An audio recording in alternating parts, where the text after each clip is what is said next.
कार्तिक मास के कृष्ण पक्ष की अष्टमी को होई अष्टमी का व्रत होता है। इस बार बड़ी दीपावली के दिन इस होई माता को बधाया जाता है और दीवार पर होई माता बनाई जाती है, दोगड़ भरी जाती है, माला बांधकर रोली से सतिया करके जल भर के होई के सामने रखते हैं। दोनों दोगड़ पर 5-5 पताशे, 5-5 सिंघाड़े रखते हैं और इस दिन होई माता की कथा भी सुनी जाती है। इस वीडियो में हम आपको होई माता की कथा सुनाने वाले हैं। और होई अष्टमी माता की कथा इस प्रकार है। एक साहूकार था, उसके 7 बेटे और बहुएं थी और एक बेटी थी। कार्तिक के महीने में दिवाली से पहले अष्टमी को अपने मकान की लिपाई पुताई करने के लिए सातों बहुएं अपनी इकलौती ननद के साथ जंगल में जाकर खदान से मिट्टी खोद रही थी। वहीं पर शाहू की मान थी। मिट्टी खोदते समय ननद के हाथ से कुदाली शाहू के बच्चों को लग गई और वे तुरंत मर गई। इससे शाहू माता बहुत नाराज हो गई और बोली, मैं तेरी कोख बांधूंगी।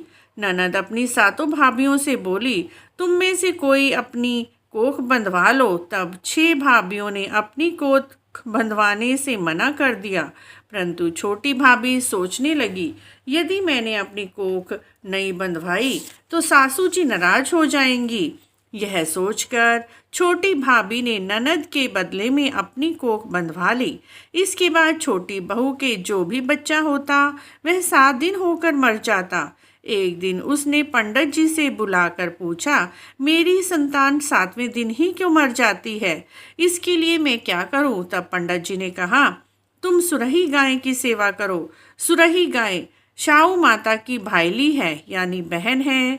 वह तेरी कोख अवश्य ही खोल देगी, तभी तेरे बच्चे जिएंगे। अब वह सुबह जल्दी उठती, चुपचाप सुरई गाय के नीचे साफ सफाई कर आती।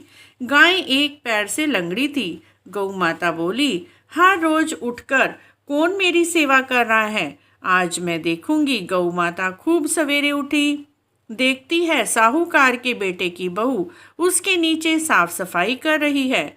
गौ माता बहू से बोली, क्या मांगती है? साहूकार की बहू बोली, शो माता तुम्हारी बहन है, उसने मेरी कोख बांध रखी है, मेरी कोख खुलवा दो। गौ माता ने कहा, अच्छा। गौ माता साहूकार की बहू को अपनी बहन के पास लेकर चली। रास्ते में कड़ी धूप थी। वे दोनों एक पेड़ के नीचे बैठ गई। थोड़ी देर में एक सांप आया। उसी पेड़ पर गरुड़ पंखनी के बच्चे को डसने लगा। साहूकार की बहू ने सांप डले से नीचे दबा दिया, यानी मार दिया, और बच्चों को बचा लिया। थोड़ी देर में गरुड़ पंखनी आई। वहां पर खून देखकर सोचा, साहूकार की बहू ने मेरे बच्चे मारे हैं, और इसीलिए साहूकार की बहू को जोर जोर से चोंच मारने लगी। साहूकार की बहू ने कहा, मैंने तेरे बच्चों को नहीं मारा, बल्कि सांप तेरे बच्चे को मारने आया था। मैंने तो उससे तेरे बच्चों की रक्षा की है। यह सुनकर गरुड़ पंखनी बोली, मांग तू क्या मांगती है? वह बोली, 7 समुंदर पार शौ माता रहती है, हम वहीं जाना चाहते हैं, तुम हमें वहीं पहुंचा दो। गरुड़ पंखनी ने साहूकार की बहू और गाय माता को अपनी पीठ पर बैठाकर वहीं पर पहुंचा दिया। शौ माता अपनी बहन को देखकर बोली, आ बहन, बहुत दिन में आई है। बातें करते समय शाहू माता ने बीच में कहा, बहन, मेरे सिर में तो बहुत जुएं पड़ गई हैं। सुरई के कहने पर साहूकार की बहू ने उसके सिर की सारी जुएं निकाल दी। इस पर शाहू माता बहुत ही खुश हुई और कहने लगी, तूने मेरे सिर में बहुत सिलाई फेरी है, इसीलिए तेरे 7 बेटे होंगे, 7 बहुएं होंगी। वह बोली, मेरे तो एक भी बेटा नहीं है, 7 बेटे कहाँ से होंगे?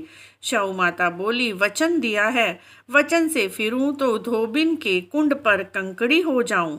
साहूकार की बहू बोली, मेरी कोख तो तुम्हारे पास बंधी पड़ी है। यह सुनकर शाहू माता बोली, तुमने तो मुझे ठग लिया।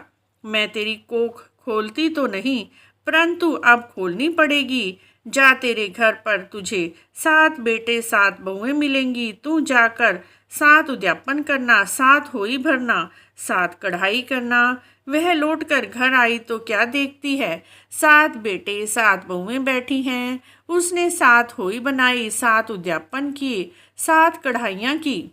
शाम के समय जेठानियाँ आपस में कहने लगी, जल्दी जल्दी धोक पूजा कर लो, कहीं छोटी अपने बच्चों को याद करके रोने ना लगे। थोड़ी देर में उन्होंने अपने बच्चों से कहा, जाओ चाची के घर जाकर देख, आज वह अभी तक रोई क्यों नहीं। बच्चों ने जाकर देखा, चाची तो होई भर रही है, खूब उद्यापन हो रहा है। यह सुनकर जेठानियाँ दौड़ी दौड़ी वहाँ आई, आकर कहने लगी, तेरी कोख तो बंदी पड़ी थी, तूने शाहू माता से अपनी कोख कैसे खुलवाई। छोटी बहू बोली, आप सबने तो अपनी कोख नहीं बंधवाई थी, सो मैंने बंधवा ली थी, परंतु अब शाहू माता की कृपा से, उनकी दया से मेरी कोख उन्होंने खोल दी है। हे शाहू माता, मेरे साहूकार जैसे साहूकार के बेटे की बहू की कोख खोली, वैसे ही हमारी खोलना, हम परिवार की सारी बहुओं की कोख खोल देना। कहने वाले, सुनने वाले, हुंकारा भरने वाले सभी को पुत्र रत्न की प्राप्ति हो, सबके बच्चों की लंबी आयु हो और साहू माता सब पर कृपा करे। हे साहू माता, जैसे आपने उन सब पर कृपा करी, हम पर भी करना। बोलिए होई माता की जय, साहू माता की जय। अगर आपको भी साहू माता की कहानी अच्छी लगी है तो हमारे चैनल को जरूर सब्सक्राइब करें, लाइक करें, वीडियो को शेयर भी करें। इसके बाद गणेश जी की कहानी भी अवश्य ही सुननी चाहिए। गणेश जी की कहानी इस प्रकार है। एक बार विनायक जी महाराज एक चुटकी में चावल और एक चम्मच में दूध लेकर घूम रहे थे। कह रहे थे, कोई मेरी खीर बना दे। एक बुढ़िया माई बोली, ला बेटा मैं तेरी खीर बना दूं। वह कटोरी ले आई। विनायक जी बोले, बुढ़िया माई कटोरी क्यों लाई है, भगोना लेकर आ। तब बुढ़िया माई बोली, इतने बड़े भगोने का क्या करेगा, कटोरा ही बहुत है।